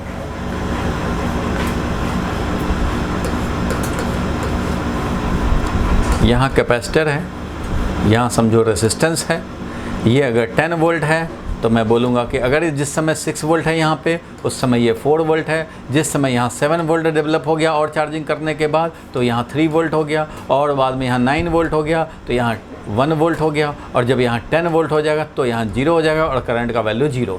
करंट 0 होगा तो IR भी 0 हो जाएगा, ये 0 स्टेडी स्टेट में 0, और यहाँ पे 10 वोल्ट बन जाएगा। लेकिन बीच में ड्यूरिंग चार्जिंग कभी यहाँ 6 वोल्ट है तो यहाँ 4 वोल्ट है, यहाँ 7 वोल्ट है तो यहाँ 3 वोल्ट है भाई, ऐसे है। तो अब सोचो कि एक DQ इसने ट्रांसफ़र किया, DQ इंटू 10 वोल्ट वर्क किया इस सेल ने, क्योंकि यहाँ 10 वोल्ट है, किसी भी मोमेंट पे 10 वोल्ट है भाई, हमेशा 10 वोल्ट ही रहता है ये। तो DQ इंटू 10 वोल्ट जो ये वर्क किया किसी एक छोटे से DT टाइम में, तो छोटे से DT टाइम में इसने तो वर्क किया DQ इंटू 10, लेकिन यहाँ पे उस समय था 7 वोल्ट, उस समय यहाँ पे था 7 वोल्ट। तो भाई इसके अक्रॉस जो स्टोर करने में जो वर्क डन हुआ वो है DQ इंटू 7 वोल्ट, और यहाँ पे उस समय है 3 वोल्ट, तो DQ इंटू 3 वोल्ट ये यहाँ वर्क किया रेसिस्टेंस के अक्रॉस, जो हीट एनर्जी में कन्वर्ट हो गया। ये वर्क डन जो है वो हीट एनर्जी में जा रहा है। Means out of DQ into 10 work done, DQ into 7 तो स्टोर हो गया, और DQ इंटू 3 वेस्ट हो गया। पहले स्टार्टिंग जब हुआ था तो यहाँ पे मान लो 1 वोल्ट ही था, उस समय 1 वोल्ट था, तो 9 वोल्ट यहाँ था, तो DQ इंटू 10 वोल्ट में DQ इंटू 1 वोल्ट ही स्टोर हुआ, DQ इंटू 9 वोल्ट वेस्ट हुआ। और लास्ट के मोमेंट में देखोगे तो DQ इंटू 10 में से DQ इंटू 9 वोल्ट यहाँ पे स्टोर हो रहा है, और DQ इंटू 1 वोल्ट यहाँ पे वेस्ट हो रहा है। ये जो रेसिस्टेंस के अक्रॉस जो हो रहा है, चाहे तो ये बल्ब हो तो लाइट एनर्जी में जा रहा है, और अगर सिंपली रेसिस्टेंस है तो हीट एनर्जी में जा रहा है। सो आउट ऑफ जितना भी वर्क कर रहा है, ये जितना भी वर्क कर रहा है, सम पार्ट स्टोर हो रहा है, सम पार्ट वेस्ट हो रहा है। तो total work done by the cell अगर हम लोगों को निकालना होगा तो ये चाहिए, total work done by the cell is total charge multiplied by ये पोटेंशियल डिफरेंस।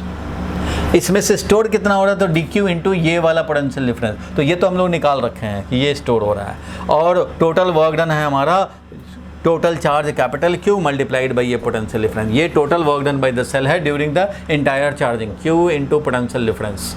इसमें से अब इसको मैं हटा रहा हूँ, समझ गए जो मेन बात था कि डिस्ट्रीब्यूट हो रहे हैं total work done by the cell. अगर बात करें तो वो नहीं है जो आपने स्टोर कर लिया, क्योंकि ये सेल जब चार्ज ट्रांसफ़र करता है तो करंट खाली यहीं नहीं होता, इधर भी तो करंट होता है, ये पूरे में करंट होता है, और रेसिस्टेंस के क्रॉस करंट होगा तो इसके हीटिंग इफेक्ट होंगे। अगर ये बल्ब हो तो लाइट एनर्जी निकलेगा, वो एनर्जी भी तो यही सप्लाई कर रहा है, तो उसमें एनर्जी जो जा रहा है वो तो वेस्टेज है, वो थोड़ी स्टोर हो रहा है। एनर्जी स्टोर हो रहा है इसके अक्रॉस के पोटेंशियल डिफरेंस के अक्रॉस जो चार्ज ट्रांसफर कर रहे हैं वो स्टोर हो रहा है, ये वाला तो वेस्ट हो रहा है भाई। कितना वेस्ट हुआ वो आप निकाल सकते हैं। टोटल वर्क डन आपने निकाल लिया, total work done by the cell is Q into V not, जिसमें से दो पार्ट हम लोगों को करने पड़ेंगे। जो एनर्जी स्टोर्ड हुआ in the inside the capacitor, energy stored in the capacitor, वो कितना है वो ऑलरेडी आप निकाल रखे हो। तो energy stored in the capacitor जो है, मान लो उसको हम लोग बोलें U1, तो वो तो भाई है DQ चार्ज ट्रांसफ़र करते थे, और उस समय Q/C पोटेंशियल डिफरेंस होता था, इंटीग्रेट करते थे, 0 से लेकर Q तक तुमने इंटीग्रेट किया, Q²/2C ये एनर्जी स्टोर हुआ है। दैट इज ये क्या मिला भाई, तो Q²/2C मिला था Q into V not by 2, ये था ना Q into V not by 2। तो Q into V not by 2 यहाँ एनर्जी स्टोर हुआ है, Q into V not by 2 energy store हुआ है। तो बाकी जो हीट प्रोड्यूस्ड हो गया रेसिस्टेंस में, इसका मतलब Q V नॉट में से Q V नॉट बाई 2 ही तो स्टोर हुआ है, तो Q V नॉट बाई 2 हमारा वेस्ट हो गया है, U2 समझो। It means out of total work done by the cell, which is capital Q multiplied by cell potential difference, only half of this 50% he store होता है capacitor में, बाकी 50% waste हो जाता है भाई हीट प्रोड्यूस्ड थ्रू रेसिस्टर। आप बोलेंगे कि अच्छा रेसिस्टेंस कनेक्ट नहीं करते तो तब तो सारा स्टोर हो जाता है, यहाँ रेसिस्टेंस ही नहीं रहता, तो तो ऐसा कभी होता नहीं है प्रैक्टिकली, क्योंकि कोई भी वायर जिससे भी कनेक्ट करोगे तो उसका कुछ ना कुछ रेसिस्टेंस तो होगा। ऐसा थोड़ी कि ये रेसिस्टेंस गायब कर दिए तो हो गया भाई। Connecting wire must have some resistance, बिना रेसिस्टेंस का कोई वायर होता ही नहीं है, इसलिए रेसिस्टेंस तो रहेगा ही। और ये धीरे धीरे 50% इसका वेस्ट हो जाएगा और 50% ही स्टोर हुआ। सो टोटल वर्क डन अगर पूछा जाएगा तो हाफ CV² नहीं, हाफ CV² एनर्जी स्टोर्ड था, हाफ CV² एनर्जी स्टोर्ड था इनसाइड द कैपेसिटर, तो इसका हमेशा डबल होगा टोटल वर्क डन। तो total work done is this, या फिर बोलें CV02। इसमें से हाफ CV02 स्टोर होता है, यही है half CV02, this is stored, और ये हाफ CV02 ये यहाँ पे वेस्ट हो गया, हीट एनर्जी में वेस्ट हो गया। ये एक क्लू पॉइंट है और ये क्वेश्चन में आता है कि total work done by the cell, जब भी total work done by the cell बोले, total work done in charging the cell बोले, तो वो इसके अक्रॉस है, वो हमारा स्टोर्ड है एनर्जी के फॉर्म में। But total work done by the cell during charging, खाली कैपेसिटर को चार्ज करने में नहीं, total work done by the cell अगर निकालना हो तो वो एनर्जी स्टोर्ड का डबल होगा। ये ध्यान रखना, आया था एक बार और ज़्यादातर बच्चों ने टिक मार दिया था हाफ CV02। तो हाफ CV02 सिर्फ एनर्जी स्टोर्ड होता है, work done total by the cell निकालना हो तो इसका डबल करने पड़ेंगे, क्योंकि जितना स्टोर होता है उतना ही वेस्ट होता है। सो इन ए नट सेल आपको याद रखना है कि जो एनर्जी स्टोर होता है उतना ही वेस्ट भी होता है, और इसलिए डबल हो जाता है सेल का total work done. Total work done is double of energy stored। ठीक है, हीट प्रोड्यूस्ड में चला गया, रेसिस्टेंस कनेक्टिंग वायर का जो भी रेसिस्टेंस है, जरूरी नहीं तुम्हें रेसिस्टेंस लगाना पड़े, जो भी कनेक्टिंग वायर है उसका रेसिस्टेंस रहेगा ही रहेगा और उसमें वेस्ट होगा ही। ये आपको बिल्कुल सेट कर लेने हैं माइंड में। बोलो भाई, क्लियर है यहाँ तक?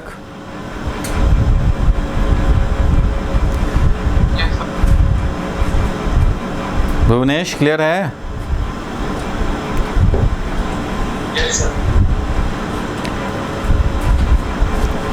तो चलो भाई, इसका एक और टॉपिक, कुछ लिखते हो कि नहीं भाई, ऐसे ही बैठे रहते हो? भुवनेश कुछ लिखा? भुवनेश कुछ लिखा? बोलो। तो ठीक है, इसको भी फिर लिख लेना, मैं अभी इसको हटा रहा हूँ भाई, इसको हटा रहा हूँ, अब स्क्रीनशॉट भेज देंगे, लिख लेना। चलो आगे लास्ट टॉपिक आज के क्लास के लिए देख लेते हैं हम लोग। लिखो क्वेश्चन। ऑब्टेन, ये भी बड़ा इंपॉर्टेंट है, expression for, obtain expression for energy density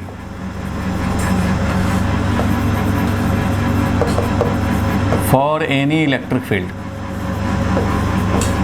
किसी भी इलेक्ट्रिक फील्ड है, कोई भी इलेक्ट्रिक फील्ड है भाई, उसमें एनर्जी डेंसिटी चाहिए। मतलब ये है कि अगर कहीं पे भी मान लो इलेक्ट्रिक फील्ड है सर्टेन वैल्यू का, तो इसके यूनिट वॉल्यूम में कितना एनर्जी स्टोर्ड है, इसके यूनिट वॉल्यूम में कितना एनर्जी स्टोर्ड है। तो रिजल्ट बता रहा हूँ, half epsilon not into E square energy stored है। अगर ई इलेक्ट्रिक फील्ड है तो half epsilon not square is the energy density, half epsilon not E square is the energy density. ये रिज़ल्ट है, रिज़ल्ट तो याद रखने ही रखने हैं, लेकिन इसका डेरिवेशन भी आपको याद रखने हैं बोर्ड के लिए। बोलो भाई चिराग, समझ में आया? अरे ये समझ में आया कि इतना होता है रिज़ल्ट। अब इसका डेरिवेशन रहता है, डेरिवेशन अभी कर देते हैं। डेरिवेशन क्या है, थोड़ा सा बस कैलकुलेट कर देने हैं। देखो इलेक्ट्रिक फील्ड कहीं भी हो, मान लो कैपेसिटर का तो अभी हम लोगों ने पढ़ा है भाई, कैपेसिटर के अंदर इलेक्ट्रिक फील्ड होता है, चार्ज जब कर देंगे तो इलेक्ट्रिक फील्ड तो होगा ही। चार्ज इस पर क्यू डाला, इस पर माइनस क्यू चार्ज डाल दिया, चार्जिंग किया है भाई, सेल लगाया है, चार्जिंग हुआ। अब इसमें एनर्जी कितना आया, तो हम लोगों ने अभी कैलकुलेट किया था भाई कि एनर्जी कितना होता है, तो half C into V0 square होता है। या फिर बोलें तो Q²/2C होता है, या फिर हाफ Q इंटू V0 होता है। बहुत सारे एक्सप्रेशन है भाई। Half CV² is the most famous, तो इसको आप याद रखें। ये हमें पता लग गया कि इतना एनर्जी स्टोर्ड है, तो एनर्जी डेंसिटी निकाल लेंगे भाई। एनर्जी डेंसिटी का मतलब हुआ energy per unit volume. Energy density means क्या?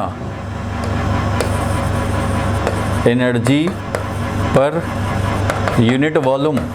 तो एनर्जी पर यूनिट वॉल्यूम भाई निकाल रहे हो, तो एनर्जी पर यूनिट वॉल्यूम कितना होगा, तो हमें भगवान बता दे कि इतने से वॉल्यूम में, चाहे ये वॉल्यूम कुछ भी हो, 10 क्यूबिक मीटर हो या 5 क्यूबिक मीटर हो, किसी फिक्स्ड वॉल्यूम में, नॉन वॉल्यूम में नॉन अमाउंट ऑफ एनर्जी पता लग जाए कि इसमें 100 जूल है और इसका वॉल्यूम है 2 क्यूबिक मीटर, तो बता दूंगा भाई कि 50 joule per cubic metre is the energy density.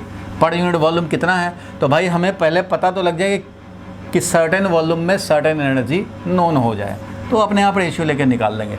तो हमें भी इस कंडीशन में वेल नोन है कि इतना एनर्जी स्टोर्ड है, हाफ CV² एनर्जी स्टोर्ड है कितने वॉल्यूम में, तो भाई प्लेट एरिया A है, सेपरेशन इसका D है, तो तुम्हें पता ही है कितना वॉल्यूम है। तो मैं यहाँ लिख दूंगा भाई एनर्जी और डिवाइडेड बाई वॉल्यूम, और इससे कैलकुलेट कर लेंगे भाई। बताओ कितना हो जाएगा। तो वैल्यू रख रहा हूँ भाई, वैल्यू रख रहा हूँ। बताओ एनर्जी था हम लोगों का हाफ CV0², इतना एनर्जी स्टोर्ड है कितने वॉल्यूम में भाई, तो area of the plate multiplied by thickness D, यही तो है वॉल्यूम। वॉल्यूम कितना होगा कैपेसिटर के अंदर का जो स्पेस है उसका वॉल्यूम कितना, बोलो चिराग, कैपेसिटर के अंदर कितना वॉल्यूम, चिराग बोलो। अरे कैपेसिटर के अंदर वॉल्यूम कितना रहता है, युवराज तुम बोलो। A इंटू डी, सिंपल सा तो बात है भाई, प्लेट एरिया A है, D सेपरेशन है, तो वॉल्यूम तो इतना ही होगा, A इंटू डी।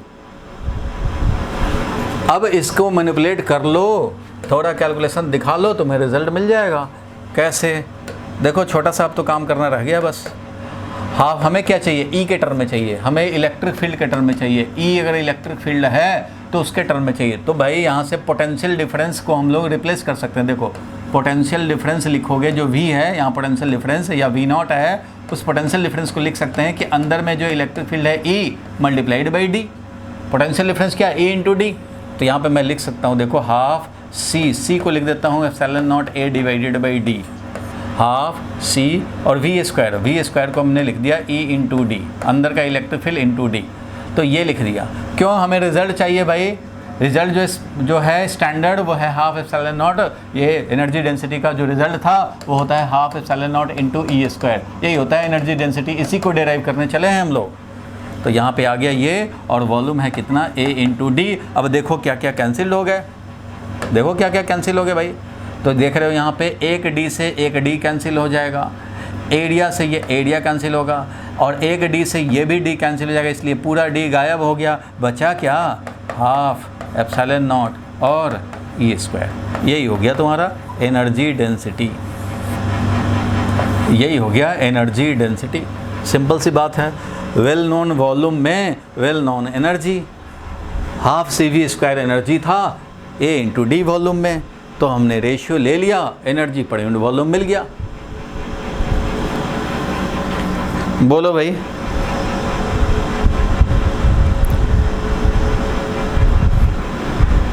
ये क्लियर हुआ, चिराग बोलो।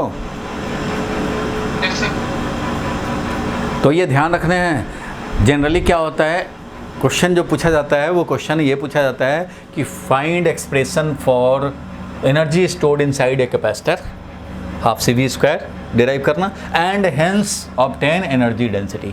तो हेंस ऑब्टेन एनर्जी डेंसिटी यही है कि एनर्जी जब निकाल लिया तो एनर्जी डेंसिटी भी निकाल लो भाई, energy divided by volume, volume से खाली डिवाइड करेंगे, और C को V0 को सबको E के टर्म में लिख देने हैं, जो भी लिखना है E के टर्म में। तो C को भी हमने कैपेसिटेंस को भी लिख दिया, और ये इसको E इंटू डी लिख दिया, और इससे क्या होगा, बाकी सारे कैंसिल हो जाएंगे, हाफ ε0 E²।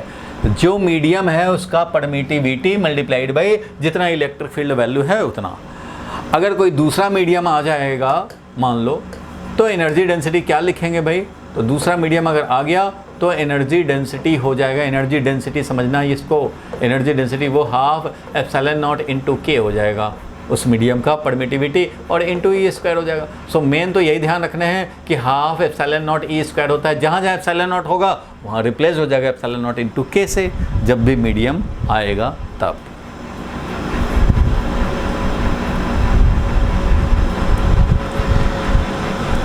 बोलो क्लियर है यहाँ तक?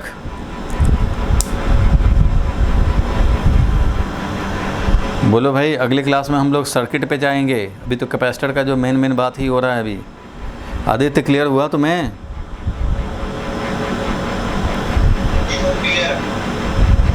बहुत अच्छे। क्लियर होने का एक ही कंडीशन है, क्लियर ना हो ऐसा हो नहीं सकता। क्लियर होने का सिर्फ एक कंडीशन है, आपकी रेगुलरिटी एंड फिजिक्स के लिए ऑनेस्टी, बस इतना ही चाहिए और कुछ चाहिए ही नहीं। सारा अपने आप क्लियर होता चलेगा, क्लास अटेंड करते रहो, होता रहेगा। चलो इसका भी स्क्रीनशॉट ले लिया जाए भाई। तो अब नेक्स्ट पॉइंट पे चलेंगे, एनर्जी डेंसिटी क्लियर हो गया। चलो एक क्वेश्चन देखो, एक क्वेश्चन करो भाई। मान लो एक कैपेसिटर है, हमने लगाया एक सेल, रेसिस्टेंस है यहाँ 10 ओम, कैपेसिटर है 2 माइक्रोफैराड, और ये सेल लगा हुआ है वो है 10 वोल्ट का। चलो इसको 40 ओम कर देते हैं। Find final charge and energy and electric field inside capacitor.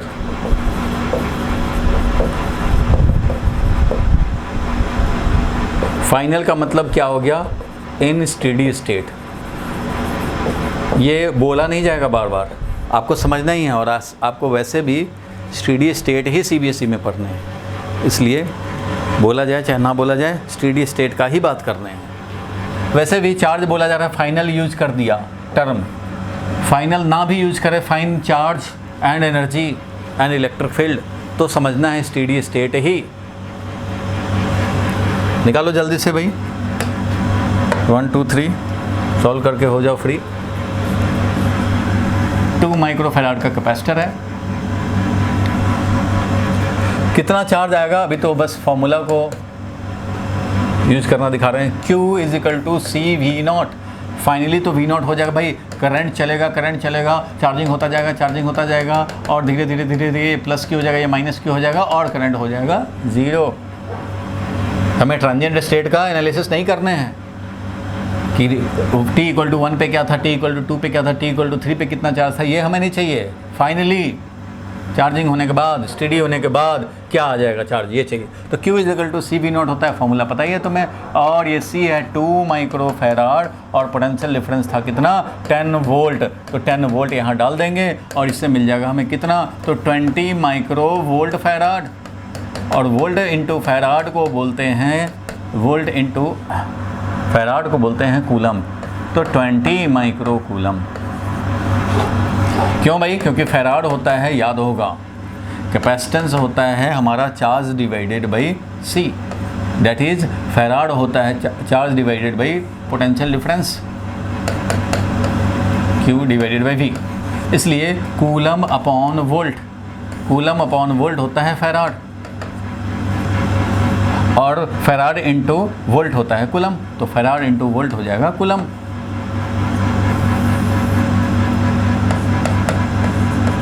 क्या करूं, पूरा लिखता हूं, farad is equal to coulomb per unit volt. तो इस तरह से हम लोग लिख सकते हैं 20 micro coulomb is the charge. Number 1 बात हो गई। अब एनर्जी स्टोर्ड, अच्छा एनर्जी स्टोर्ड कितना होगा भाई, तो एनर्जी स्टोर्ड तो भाई हाफ CV² होता है। अगर हमें पोटेंशियल डिफरेंस नोन है तो ये यूज़ कर सकते हैं। तो भाई हाफ, और C का वैल्यू था 2 माइक्रोफैराड, और पोटेंशियल डिफरेंस क्या सेट होगा भाई, तो 10 का स्क्वायर करेंगे, ऐसा ही है। सब SI में यूज़ कर रहे हैं, तो ये क्या हो जाएगा, 2 कैंसिल हो जाएगा और ये हो जाएगा 100 और ये हो गया माइक्रो और जूल, 100 माइक्रो जूल, क्योंकि 2 कैंसिल हो गया और ये 10 का स्क्वायर 100 हो गया, 100 माइक्रो और फैराड इनटू ये वोल्ट जूल। ये अगर यूनिट की बात करेंगे हम लोग तो ये फैराड है और ये वोल्ट है, वोल्ट का स्क्वायर है, 10 वोल्ट का स्क्वायर, तो farad into volt square is known as joule, farad into volt square is equal to joule. और ये क्या होता है क्या नहीं होता उसका टेंशन लेना ही नहीं है तुम्हें क्या देखना है भाई, SI में रख रहे हैं ना, बस SI में रख रहे हैं तो SI जो एनर्जी का है वो डाल देंगे। तो ये अपना आ गया 100 micro joule is the energy. अब तुम्हें लगता है कि नहीं भाई हमें तो वो एनर्जी का फॉर्मूला याद ही नहीं है, हमें तो Q²/2C याद है, हमें तो Q²/2C याद है, तो भाई तुम वैसे ही निकाल लो। Q²/2 Q कितना आया था बताओ, 20 माइक्रो कूलम। चलो भाई इसका स्क्वायर डिवाइडेड बाई 2C करोगे, 2C, C का वैल्यू कितना था, वो भी था 2, C का वैल्यू था 2 माइक्रोफैराड, 2 माइक्रोफैराड। तो ये वैल्यू जब देखेंगे तो कितना मिल जाएगा भाई, तो यहाँ 2 × 2 4 हो चुका है और ये हो गया, ये भी हो गया 4, ये मिल गया तुम्हें टोटल 100 और माइक्रो स्क्वायर है, नीचे माइक्रो है तो ये माइक्रो हो गया और जूल ऐसे मिलेगा। अब कोई बोलेगा नहीं नहीं मैं तो एनर्जी ये नहीं, मुझे तो एनर्जी वाला वो फार्मूला अच्छा लगता है, एनर्जी वाला 12 × Q × V0। अरे भाई तो इससे भी निकाल ले, बात एक ही हो जाएगी। तो हाफ और चार्ज का वैल्यू निकला था कितना, 20 माइक्रो कूलम, 20 माइक्रो। और यूनिट तो लिखने की ज़रूरत भी नहीं है तुम्हें, सीधा यूनिट चिपका देंगे जो निकाले हैं। और वोल्ट था हमारा, पोटेंशियल डिफरेंस था 10 वोल्ट, 10 वोल्ट 10, तो ये 2 से ये 10 कैंसिल हुआ और मिल गया 100 माइक्रो और एनर्जी निकाले हो तो जूल, तो 100 micro joule is the energy. So energy stored तुम चाहे जैसे भी निकालो उससे कोई फ़र्क नहीं पड़ता, तीनों फार्मूला हैं, जब जो वैल्यू दिया रहे उसके टर्म में आप निकाल सकते हैं, चाहे ऐसे निकालें ऐसे निकालें, जैसे मर्जी वैसे निकालें। तो ये वाला था फर्स्ट पार्ट तुम्हारा, इधर हमारा तीनों फार्मूला से निकाल सकते हैं एनर्जी स्टोर्ड। अब निकालना है इलेक्ट्रिक फील्ड। तो इलेक्ट्रिक फील्ड कैसे निकालें भाई, तो इलेक्ट्रिक फील्ड निकालने के लिए क्या कर सकते हो भाई, तो इलेक्ट्रिक फील्ड निकालने के लिए एक काम कर सकते हैं हम लोग, इलेक्ट्रिक फील्ड होता है σ/ε0। तो फाइनल इलेक्ट्रिक फील्ड क्या हो जाएगा, तो सिग्मा है Q divided by plate area into ε0, यही हो जाएगा इलेक्ट्रिक फील्ड। तो σ/ε0, अब प्लेट एरिया दिया रहेगा तो आप एग्जैक्ट वैल्यू निकाल पाओगे, नहीं दिया रहेगा तो एग्जैक्ट वैल्यू नहीं निकाल पाएंगे। तो इलेक्ट्रिक फील्ड का वैल्यू तो अपना भाई ये आ चुका, Q और divided by plate area given नहीं है तो आप नहीं निकाल पाएंगे। या फिर इलेक्ट्रिक फील्ड का वैल्यू होता है भाई पोटेंशियल डिफरेंस, E × D होता है पोटेंशियल डिफरेंस, E × D होता है पोटेंशियल डिफरेंस। तो यहाँ से भी इलेक्ट्रिक फील्ड निकाल सकते थे क्या भाई, तो potential difference divided by D। तो उस कंडीशन में हमें D पता होना चाहिए था, तो ये फॉर्मूला अप्लाई करेंगे। अगर प्लेट एरिया दिया रहेगा तो ये फॉर्मूला अप्लाई करेंगे। तो डिपेंड करता है कि आपको कौन सा कंडीशन दिया हुआ है। अगर तुम्हें additional parameter separation between the to plate D दिया हुआ होता तो इलेक्ट्रिक फील्ड इससे निकाल सकते थे क्योंकि V0 नोन है। और अगर तुम्हें प्लेट एरिया दिया रहेगा तो इलेक्ट्रिक फील्ड इज σ/ε0, और सिग्मा तो भाई हमारा Q/ प्लेट एरिया होता है। Q पता है, प्लेट एरिया दिया होना चाहिए, ε0 तो वेल नोन है, सबको पता है। बोलो यहाँ तक क्लियर हुआ, बोलो भाई पहलवानों।